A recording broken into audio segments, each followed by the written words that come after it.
Pete, or Kenshin1913, along with Mom. She's back. Yeah. And this is another Cooking with Kenshin1913. What are we making today? Today we're going to make our own hamburgers.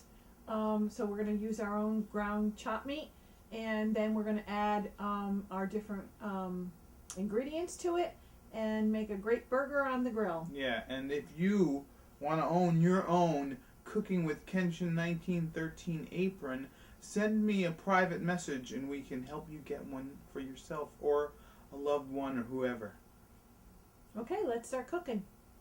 Okay, first and foremost, you need some ground chopped meat. Yeah, you can have beef or you can have chicken, turkey. Beef. You could have turkey. You can have half beef, half sausage meat. Yeah. Whatever you prefer. We're going to be adding some onion soup mix. This happens to be onion and mushroom together. Yeah, you don't have to use onion mushroom, but if you want to use onion soup, that's fine. You can actually use fresh mushrooms in it. You can actually use fresh onions. Yeah, this is just our regular recipe. We're going to use a little bit of Worcestershire sauce. Yeah.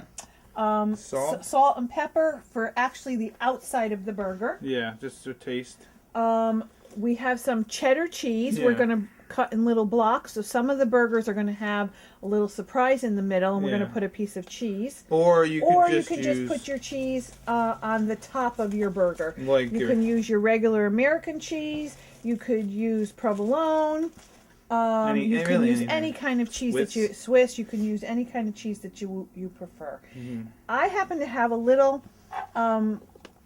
hamburger maker. It comes in 3 parts, and if you wanted to make an absolutely perfect hamburger as far as meat being round, you could use something like this, or your own 2 hands, and making a nice patty work just as well. So let's start making burgers.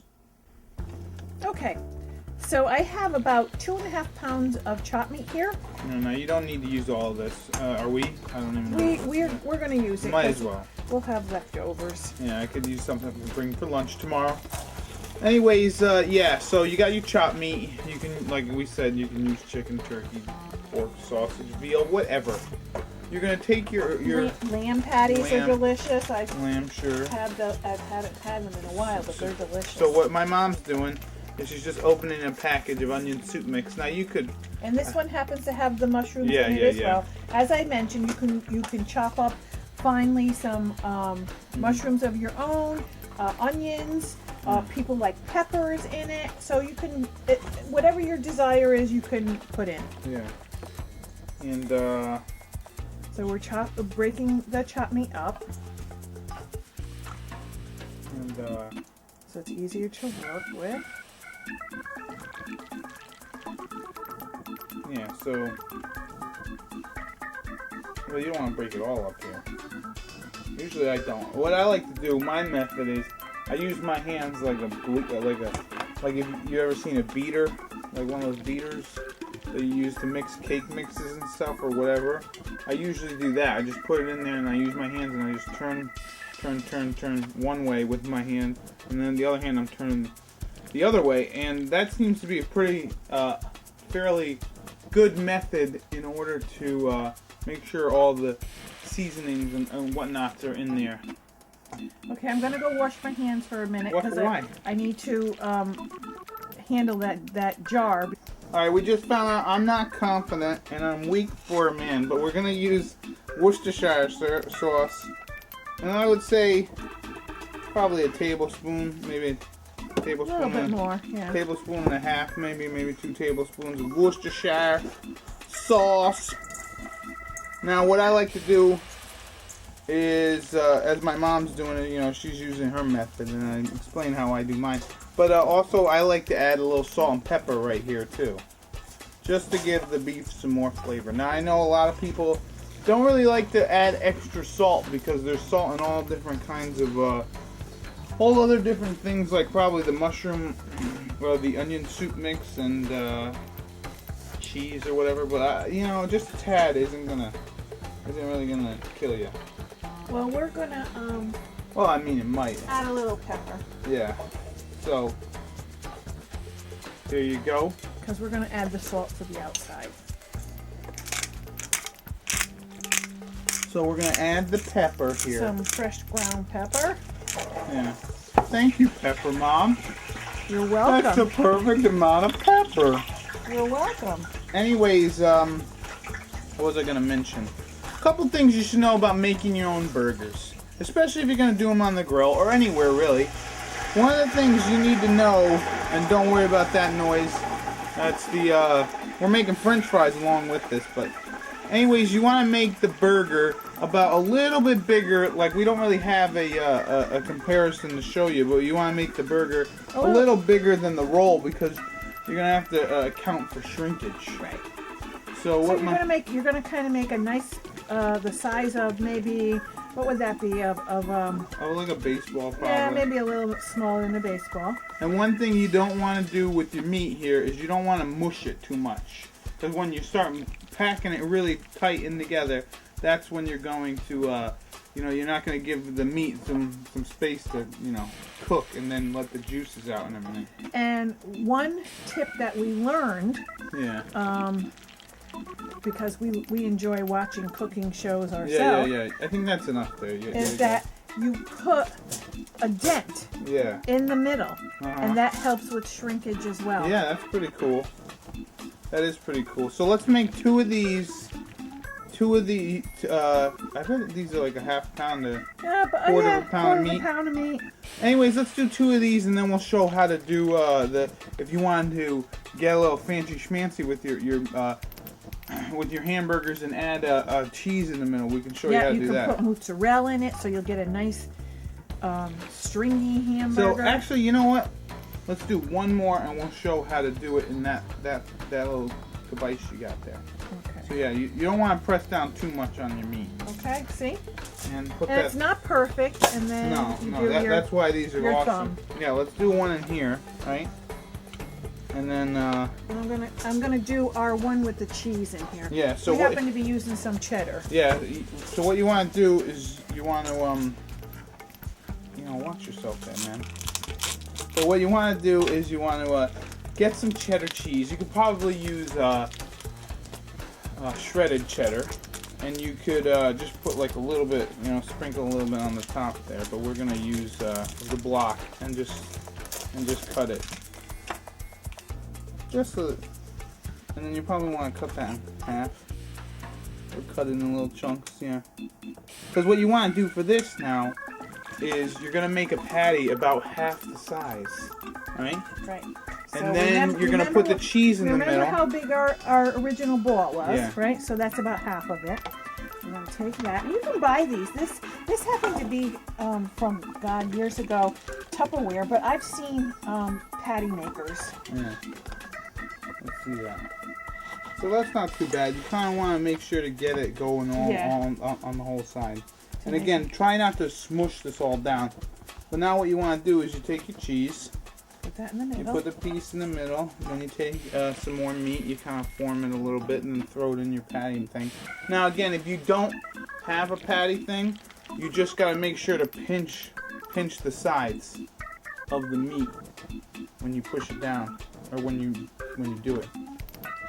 And then when you chomp into this burger, you're going to have a delicious surprise. So what we're going to do is we're going to make a couple more of these burgers. And then, see?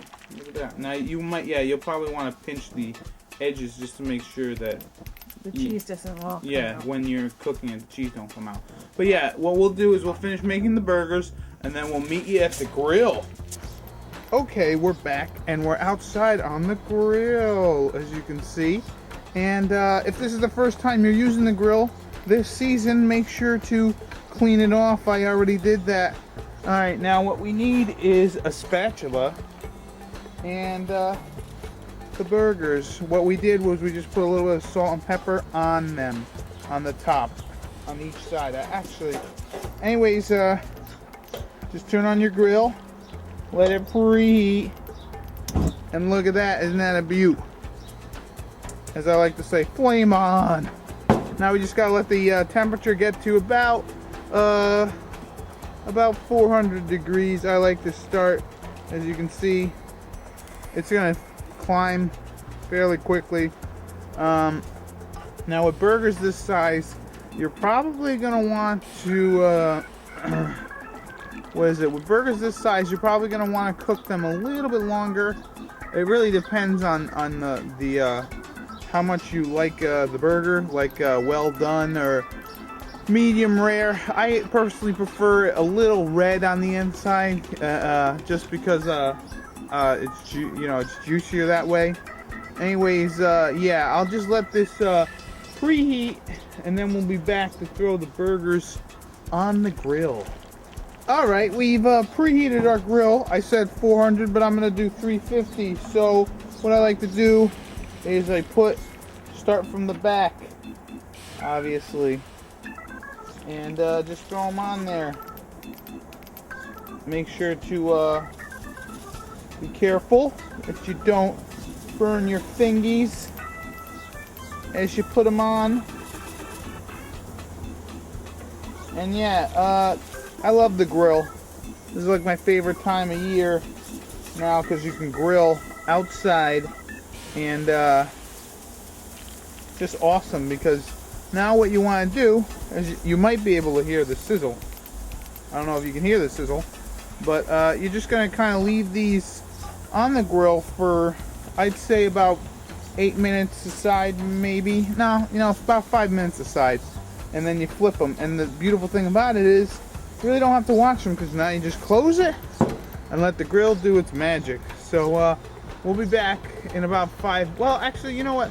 Let's talk a little bit, because I'll tell you why I love grilling outside so much. 1, you get fresh air and sunshine. 2, you got this. You're gonna get this delicious grill flavor, even though I'm using a propane tank for it. Although charcoal, if you are using a charcoal grill or whatever, you can. You'd obviously have to start that a lot further ahead. These burgers are also very good if you want to cook them like on the frying pan. Like I know a lot of people like to do the fryer. Those are good. I use these burgers. I will be showing off a slider recipe that I have. It's fairly similar to this, where you put them on. You make tiny burgers, teeny tiny burgers, and they're called sliders. And you put them on these. They're called slider rolls. They're smaller rolls than regular burger rolls. And I found, after many years of research, or whatever you want to call it, that actually the best thing to use to cook sliders on is a George Foreman grill, if you have one. It actually cooks them really fast, and still keeps them very juicy. Now, one thing you're going to want to watch is, if you do have it on high heat, you're not able to see the bottom here, but I do have it on high for all 3 burners right now. What you want to do when you reach the desired heat, like the highest heat you want to go, you want to just set them to medium, and that will make sure that the heat will not rise up so fast after it reaches that one mark that you have it at. Trying to think of any other grilling tips I could give you.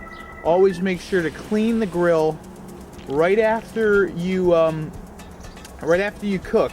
Take the meat or whatever you're grilling, take it off, because the easiest time to clean the grill is right after you cook something, because it's very hot, and it's much easier to get stuff off of the grill when it's hot rather than if it's cold and you gotta come back out later and do it.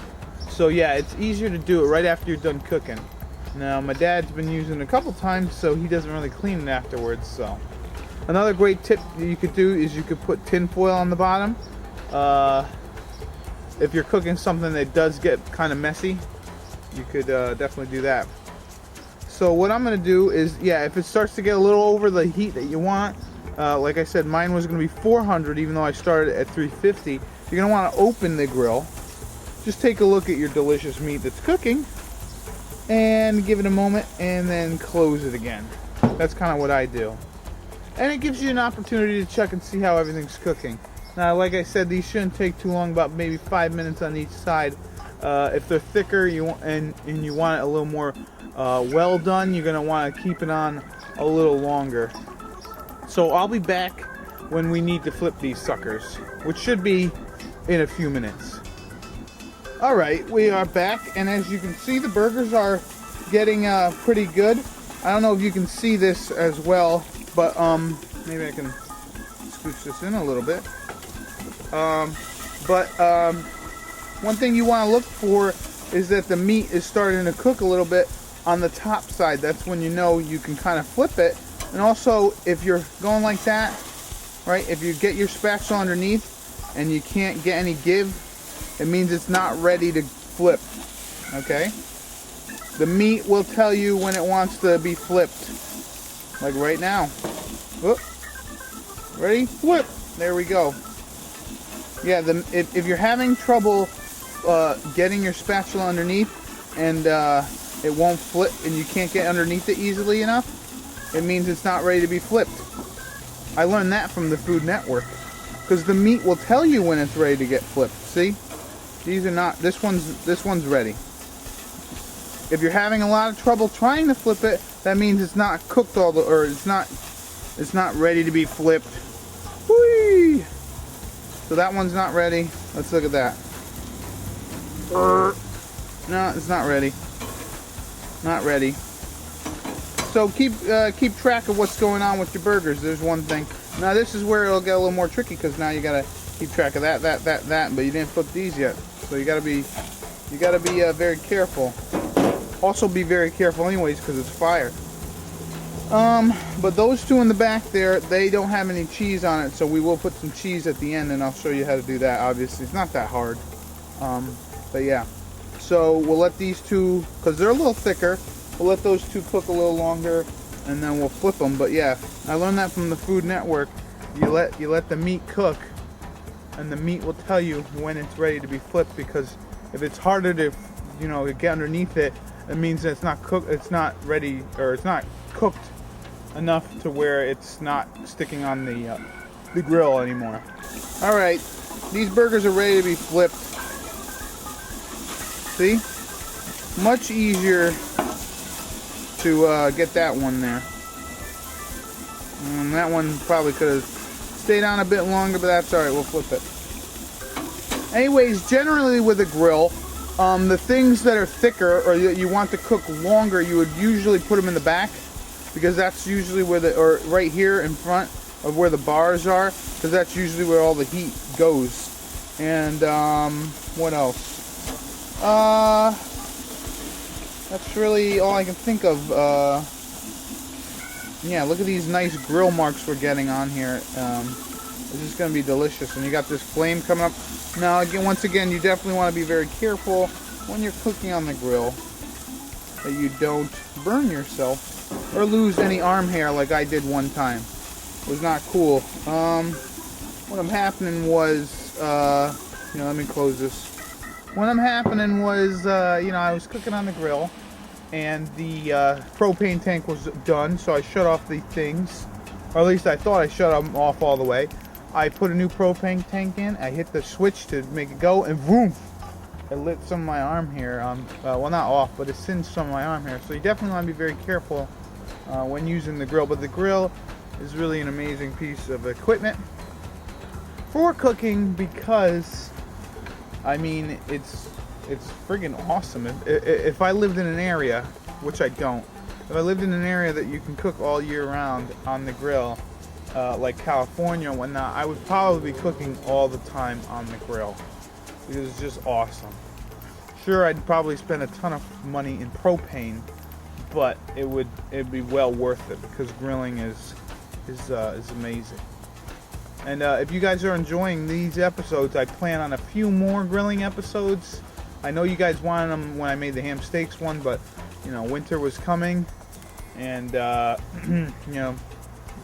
you just can't get out on the grill too much when it's freezing cold outside. So this one's ready to go. So what I like to do when I am putting cheese on our burgers is I usually put those to the top. And the nice thing, not to toot my apron's own horn, but the nice thing about the apron, the Kenshin1913 apron, is that it comes with a pouch in the front, which is handy for putting your cheese on, putting your cheese in, and any little trash things you might collect through the cooking process. You can throw in the cheese thing here. So these are pretty much all set. That one might not be done all the way, but that's all right because we don't mind if it's a little red on the inside. So what you're gonna want to do, you put the cheese on, you close the top. Usually at this point you'd lower the heat some more, all right? If you had it on a medium, maybe put it between medium and low, medium low, and just let the cheese kind of melt. Now depending on what kind of cheese you bought, it might take a moment or two to melt for the heat. Also, one thing that I did do was I went inside and I got me a new pan, because you don't want to put the meat on the pan that you had, or you could just take the foil off. That's really what I did. And you don't want to put the meat back on the one that you have the raw meat on, because you don't want to contaminate things and stuff. So yeah. And anyone who's grilled knows that grill smell. As you can probably see in the back there, you got some nice smoke coming out. It smells delicious. Now usually I would let the cheese melt a little bit longer, but you get the idea, don't you guys? It's more cheese product than it is cheese anyways. If you can get real cheese, I would do it. Because you got these single individual sliced cheese. Those are alright, but it's not always real cheese. Anyways, what I'm going to do is finish getting these off the grill. Then we're going to throw them on a bun or two, or we're actually going to, yeah, we'll throw them on a bun or two, and then we'll chow down on them. Alright, sorry, one last thing I wanted to mention. Alright, if you are afraid, I'm not going to puncture this one, but let's say you are afraid that the meat might be a little too red for your taste, just kind of bust in the middle with your spatula and just see if the meat is red. Now I don't want to bust into this one because it's got the cheese in the middle, but like let's say you're not 100% confident on what is it, your cooking skills or your grilling skills right away, and you're afraid that you might not have cooked it all the way through, make sure to just poke the middle with your spatula and look inside and see if you got yourself a cooked burger to your liking. All right, look at our 8 burgers here. We've got 2 with cheese. Well, they all have cheese, I think, and yeah, they're gonna be delicious. So we're gonna channel our loose lunch because we do not have any buns. So we're gonna use toasted wheat bread, and they use toasted white bread. So I'll throw one on there, huh? Let's use that one. Not that one.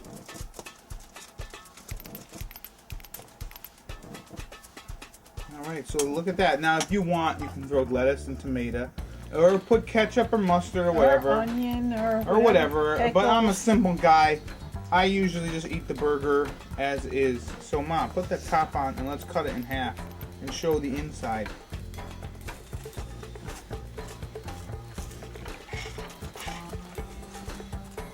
Yeah.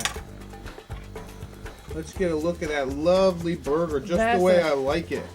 And see the cheese in the middle? Yeah, it's good. The surprise. So let's bite on it. Sure. All right, look at our delicious burger with the cheese in the inside. So yeah, that's good. We got a little bit of French fries. Yeah, we made some French fries. On the side. And we usually have baked beans or something, but that's all right. But let's take a bite.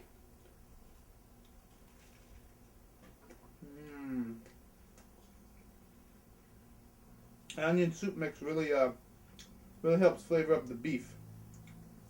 And you get the salt and the pepper, and you got the cheese here. It's like a nice little treat in the middle. But a couple things I want to talk about before we finish off this episode, Ma, is one, Lou's Lunch. Lou's Lunch is a place near our house, not too far away from here, New Haven, Connecticut. And they make burgers Their that are on. Their claim to fame is that the they're original burger. The original hamburger, and it's not on a bun, but on American bread and no condiments. Yeah. So since we didn't have any buns, we decided to use toast, which is fine. So the second thing I want to talk about is, I know that you people have your own burger recipe, something that you do special to make the burger your own, and I would love to hear about it or know about it. And if you guys have the ability to record yourself making a video or record yourself making a burger and then you can post as a video response. That would be awesome, because I'd love to see all the other ways that people like to make their own burgers, which would be pretty cool, wouldn't it? Yeah. Get a lot of cool fan response. And the final thing I want to talk about before we end the episode, I know we need to end it, but I want to talk about these Cooking with Kenshin1913 aprons. I'll try not to push them too much. This will maybe the last one I'll do on it. But yeah, you can purchase your own. Just send me a private message and you can get one. They're great gifts for people who love to cook or don't love to cook. They're great gifts for anyone in the kitchen. Right. So this has been Pete, or Kenshin1913. And Mom. And this has been another Cooking with Kenshin1913. Enjoy and happy eating.